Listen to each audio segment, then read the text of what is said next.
Mistress of All Evil, A Tale of the Dark Fairy by Serena Valentino. Copyright Disney Press, 2017. Chapter 31. The Book of Fairy Tales. Circe and Snow White sat close to each other as the odd sister's house settled into place. Wherever they had landed, it was dreadfully dark. "Snow, stay here while I go have a look round," Circe said. "We seem to have stopped." Snow held onto Circe's hand tightly, not wanting to let go. "I'll come with you." Together the two felt their way through the house, stumbling to the largest window. Snow gasped. They were in a sea of darkness, surrounded by pools of glittering stars that moved as if they were dancing to music the women could not hear. Bright green and yellow lights streaked across the dark curtain of night, more beautiful than any sunset or sunrise they'd ever witnessed. Circe had no idea where they were, though she had a feeling she knew where they weren't. They weren't anywhere within the many kingdoms, but somehow, inexplicably, she felt safe. "I think the house has moved us to its original place, the place of its birth. I remember my sisters talking about this. They warned me it might happen, if anything ever happened to them. But honestly, I dismissed it. I regret now how often I didn't listen to their ravings, but everything they said was in fragments and rhymes. It was so hard to understand them." Snow White was surprisingly composed.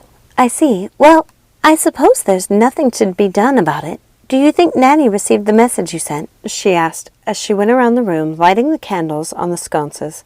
Soon the room was filled with light. Circe blinked, letting her eyes adjust. "I do think she got it.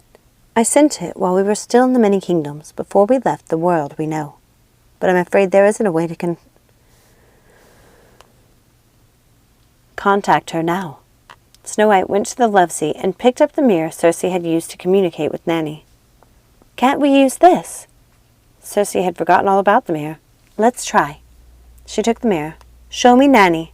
Nothing happened. "Show me Maleficent." Still nothing. Circe sighed and put down the mirror. Snow seemed to be thinking. "What about the fairy tale book?" she asked. "I wonder if it's still writing everyone's story, the way it was when my mother and I looked at it." "Oh, you're brilliant, Snow. Let's check," Circe said, opening the book. "It is. Look here." Snow, was this scene here before, between Nanny and Maleficent? Snow took the book and read the pages, quickly skimming over the parts of the story she already knew. "This is strange. Some of it has changed. Just little bits, here and there. I have no idea how magic works, Circe, but do you think the story is rewriting itself as new events occur?" Circe wasn't sure, but it seemed like that was a good theory. "It's likely," she said. "Interesting. I wonder." Snow turned the pages to see what else had changed. "Wait, this story wasn't there before." Snow saw a beautiful illustration of Circe as a small child. It was unmistakable. In the illustration, Circe was standing with her 3 older sisters under a brilliant night sky. Snow had never seen so many stars, even in her own enchanted kingdom. She noticed that Circe's sisters were standing around her in a triangular configuration, and there were markings on the ground that glistened in the moonlight. It was an odd illustration, and Snow didn't know what to make of it. What is it?" Circe asked, seeing the expression on Snow's face. Snow White wrinkled her nose and pursed her lips. Circe was coming to realize that little habit meant Snow White was concerned. "The story is about you." Circe felt a jolt of shock move through her entire body. "I don't want to see it, Snow. I don't. Please, let's just skip it."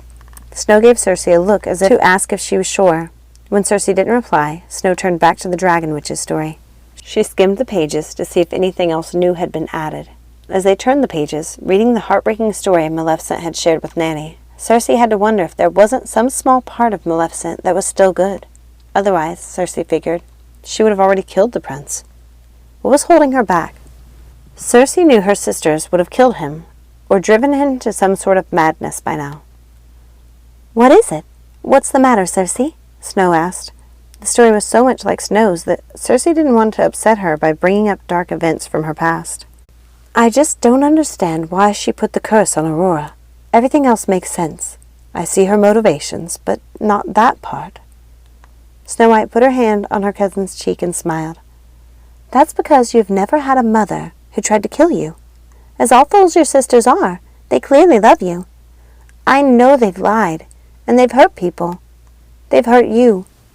But after reading what they did for Maleficent, how they tried to help her, it seems to me they were very good witches at one time." Cersei thought that was an extremely kind thing for Snow to say, considering everything her sisters had done to Snow. Then Snow said something that surprised her. "And I think I know why Maleficent cursed her daughter. I think I know why she wanted her to die." "You do?" "I think I do." Thank you so much for listening. Remember, like and subscribe, and don't forget to ring that notification bell to keep up to date on all the new magic. Have a magical day.